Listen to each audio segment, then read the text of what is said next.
अस्सलाम वालेकुम।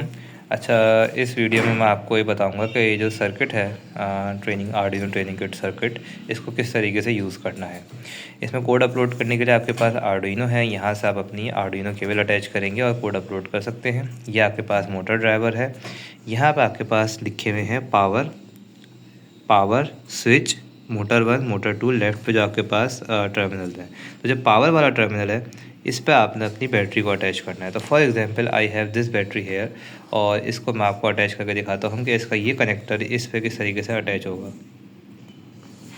मैंने ये कनेक्टर अटैच कर दिया है, और ये बिकॉज ये वाइट वाले कनेक्टर्स हैं तो ये हमेशा सही डायरेक्शन में ही कनेक्ट होंगे। अदर देन दैट इसमें डायोड भी है फॉर प्रोटेक्शन। और रेड वाली वायर आपने देखनी है कि ऊपर की तरफ होगी, ब्लैक वाली नीचे की तरफ होगी, रेड पॉजिटिव ऊपर है। ओके, देन मैं स्विच ऑन करता हूँ और अब मेरा सर्किट ये ऑन हो गया है। So as you can see कि अब जब ये ऑन हो गया इसका मतलब ये वर्क ठीक कर रहा है। अब इसमें मैंने कोड अपलोड किया हुआ है टू रन द मोटर्स। तो मेरे पास एक मोटर है, इसको टेस्ट कर लेते हैं। ये मोटर मैं अपने पास अटैच करूँगा तो 4 मोटर सर्किट में अटैच कर सकते हैं, हेयर एंड आपके पास यहाँ पे 2 टर्मिनल हैं, hair M1 M2 M3 and M4। अगर मैं इसको ऐसे अटैच करूँगा डायरेक्शन चेंज होगी, ऐसे अटैच करूँगा डायरेक्शन चेंज होगी। So you can change the direction accordingly जो आपको डायरेक्शन चाहिए हो। अच्छा, अब मैंने मोटर के जो टर्मिनल्स थे वो अटैच कर दिए हैं M2 में। तो एज यू कैन सी कि अब ये मोटर चल रही है। तो डेट सेट इस तरीके से इसमें डायरेक्ट आप मोटर रन कर सकते हैं without any connection.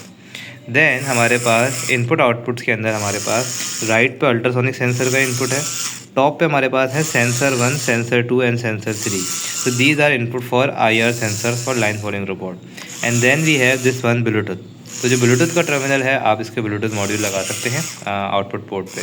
Then we have this jumper here, right here, this one. ये आपके पास ब्लैक कलर का एक जंपर है। इसको रिमूव करने से you can upload your code while your Bluetooth is still connected. और इसको जब लगा देंगे तो ब्लूटूथ आपका वर्क करेगा। तो ये टर्मिनल आपने चेक करना है कि लगा हुआ हो, only then your Bluetooth will work. Then you have a voltage regulator IC है। अगर ये गर्म हो रही है डेट मीन्स आपके बैटरी में या किसी कंपोनेंट में कोई शॉर्टेज का इशू है। You have LEDs an indicator here, और you can program these LEDs। And ये आपके पास एक स्विच इसके अंदर मौजूद है। इसके अलावा एक्सटर्नल स्विच अगर आप लगाना चाहें तो उसके दोनों टर्मिनल आप स्विच के यहाँ अटैच करेंगे। तो that's pretty much it for this board. मैं ब्लूटूथ मॉड्यूल भी आपको अटैच करके दिखा देता हूँ। अब मैंने ब्लूटूथ मॉड्यूल अटैच कर लिया है, ये आपके सामने अटैच्ड है। और मैं इसकी स्विच को ऑन करता हूँ तो अब देखें ब्लूटूथ मॉड्यूल की लाइट ऑन हो गई। डैट मीन्स कि ये करेक्टली कनेक्ट है। आप देखेंगे कि ये C3 कनेक्टर के जो वाइट वाले ये ग्रूव्स बने हुए हैं, ये दोनों साइड ऊपर हैं, यानी ब्लूटूथ मॉड्यूल के भी टॉप साइड में है और PCB के भी टॉप साइड में है। सो ये बिल्कुल राइट ओरिएंटेशन में कनेक्ट होया हुआ है। So this is your Arduino training kit by ज़ेनकोड।